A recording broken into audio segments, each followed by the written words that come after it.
poder falar com vocês sobre, especialmente essa temática, uma temática que é, a meu ver, central ao pacto, a questão da natureza do Evangelho e da evangelização. Se a gente não acerta bem nisso, tudo o resto cai por terra.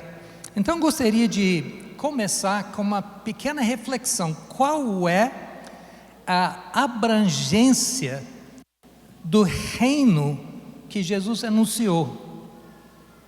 Que ele diz que havia chegado. Qual é a sua abrangência? Esse reino, esse domínio, essa soberania é sobre o quê? É sobre todo mundo, toda a humanidade, ou tem mais do que isso?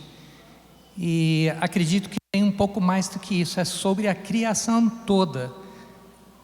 O Evangelho anuncia a chegada do Rei, que é o soberano sobre o mundo inteiro. Qualquer coisa a menos é cortar, diminuir o senhorio de Cristo. Cristo Jesus é o Senhor sobre tudo. Tanto que em Mateus 28, 18, todo mundo lembra bem essa passagem, né? Jesus diz: toda autoridade me foi dada entre todas as nações, certo? Não. Toda autoridade me foi dada nos céus e na terra. Ou seja, é a base da sua soberania sobre toda a criação, que nós recebemos uma missão de discipular pessoas. Essa tarefa missionária tem alguma coisa a ver com um plano maior do que o discipulado em si. Tanto que Pedro menciona isso em Atos 3, versículos 20 a 22, quando ele fala a respeito da vinda do Cristo, junto com a restauração de todas as coisas. Paulo, por exemplo, ele fala em Filipenses 2, que já foi citado uma vez aqui, lembra disso? Que todo joelho se dobrará, só que não completou, né? Todo joelho se dobrará aonde? Aonde? Nos céus, na terra e debaixo da terra. Todo joelho não é só todo joelho humano, é toda a criação está debaixo da soberania de Deus. E Paulo vai bater nessa tecla bastante em Efésios 1, 9 e 10, onde diz que era o plano de Deus. Acho que a primeira fala foi sobre o propósito de Deus, não foi? Efésios 1, 9 e 10 diz que o propósito de Deus em Cristo era de fazer convergir nele, ou algumas traduções dizem unir nele. A palavra mesmo é subcabeçar, ou seja, colocar debaixo da sua cabeça todas as coisas, tanto as do céu quanto as da terra. Este foi o plano de Deus. É muito maior do que apenas a gente, apesar da gente ter um papel máximo nessa história. A Bíblia não começa no princípio, criou Deus a gente. Tem muitas histórias da antiguidade que começam assim, mas a nossa não começa assim. No princípio, criou Deus os céus e a terra. E os últimos 2 capítulos terminam de modo semelhante. Eis que vi novo céu e nova terra. Por que eu estou falando isso? Porque essa dimensão do anúncio das boas novas, que é Deus chegou entre nós, Jesus está entre nós, Ele é o soberano, o seu senhorio é um senhorio sobre tudo que havia sido criado. Paulo vai nos dizer em Colossenses capítulo 1 que tudo que foi criado tem que achar de alguma maneira seu propósito em Cristo. E finaliza aquela passagem, eu acho que muitos conhecem, versículo 20, né? Colossenses 1, 20, que Jesus derramou sangue na cruz, morreu na cruz para nos salvar dos nossos pecados, certo? Também não. Para reconciliar consigo mesmo todas as coisas, mais uma vez, tanto do céu quanto na terra. Então, essa afirmação que acabo de ler, está tudo certo no que se diz. É bem consensual entre cristãos do mundo inteiro, é bem básico em termos da definição da evangelização, em termos do perdão dos pecados. Lembra, mais uma vez, dá uma espiada enquanto estou falando, prometo que não vou falar para ninguém que está fazendo isso, no seu celular, Atos 3, versículo 20, você vai ver que Pedro está anunciando o perdão dos pecados para os judeus, e que isso inclui a chegada do Cristo e a restauração de todas as coisas. Essas são as implicações do Evangelho.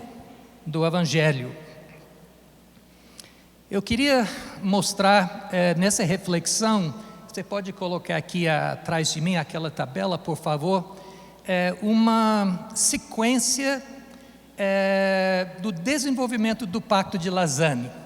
Quando recebi essa incumbência, eu pensei, bem, como é que nós vamos chegar aqui sem passar pelo Manifesto de Manila em 1989, sem passar pelo compromisso da cidade de Cabo no ano 2010 e sem passar por Seul logo esse ano passado.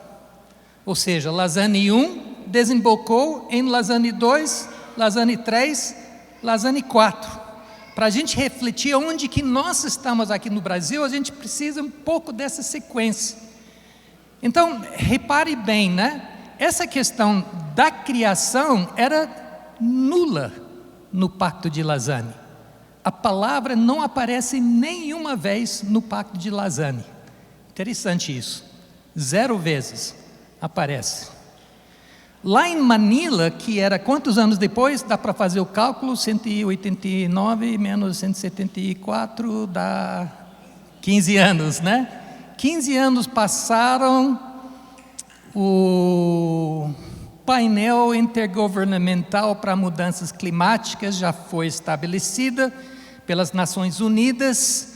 As pesquisas de cientistas que se iniciou no início do século começou a aumentar nos anos 60, 70, começa a ficar mais público nos anos 80. Se bem que tem um movimento hippie que já estava desconfiado, né? E daí entrou um pouco no manifesto, 3 vezes. Uma vez para se referir à palavra criação, ao mundo material, uma vez para se referir à humanidade, à criação em termos da humanidade, e uma vez para se referir à vida. Olha a mudança chegando na cidade de Cabo, em 2010. Daí a coisa pesou. 53 vezes aparece a palavra. Eu sei que a análise tem que depender de muito mais do que uma contagem dessa palavra, né? Mas é só para dar um teaser aqui, né? Um tira-gosto. Aparece 53 vezes, a maioria das vezes para se referir ao mundo material. Eu vou ler apenas 3. Você conseguir abrir esse negócio? Aqui, ó, na página 11 do compromisso da cidade de Cabo. Respondendo à pergunta, nós confiamos em Cristo. Daí, nesse compromisso, tem 7 itens. 4, 5 e 6 dizem: nós confiamos em Cristo. Em sua morte, Jesus toma o nosso pecado sobre si, em nosso lugar, suportando todo o seu preço, pena e vergonha. Venceu a morte e os poderes do mal e completando a reconciliação e a redenção de toda a criação. 5. Em sua ressurreição corporal, isso é importante, corporal, Jesus foi vindicado e exaltado por Deus, completou e demonstrou a plena vitória da cruz e tornou-se o precursor da humanidade redimida e a criação restaurada. Isso é uma referência, novamente, a Apocalipse 21, versículo 1, quando fala de novo céu, nova terra. Que o novo aqui não é neusa kainos, que significa, na verdade, renovado. E 6, desde a sua ascensão, Jesus está reinando como Senhor sobre toda a história e toda a criação. Chegando no ano passado, na declaração de Seul, que é uma declaração mais curta, dá mais ou menos 60% em termos de volume do compromisso da cidade de Cabo.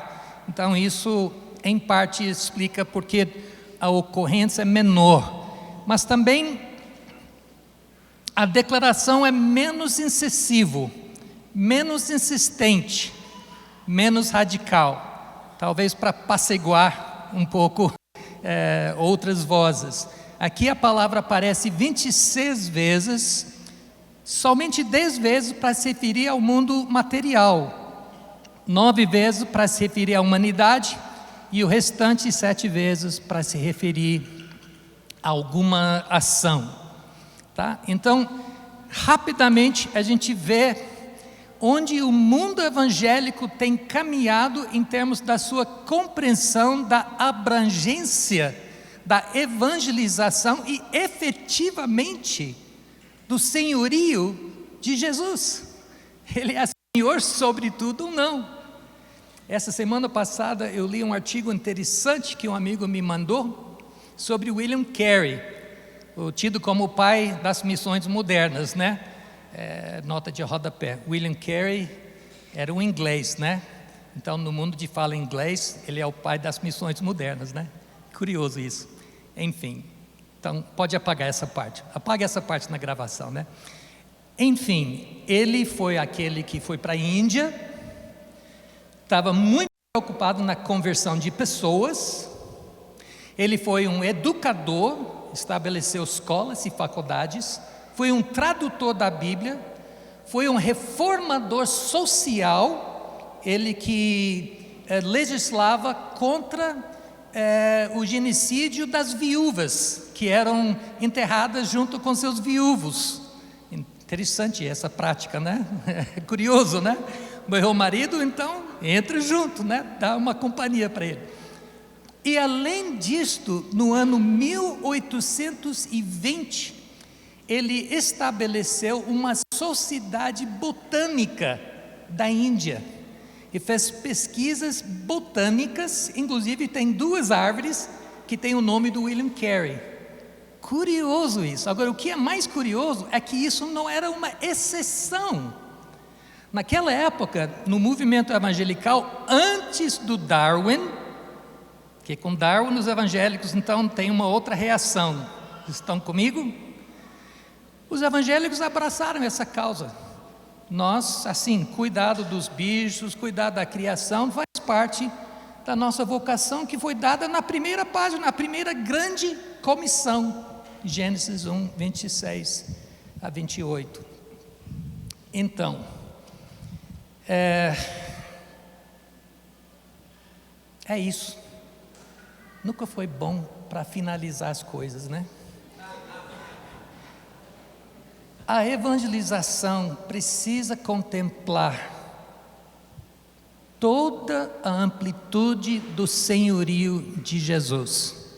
Senão, quando a gente fala na evangelização que Jesus é o Senhor, Ele perdoa os nossos pecados, nós estamos diminuindo o seu tamanho.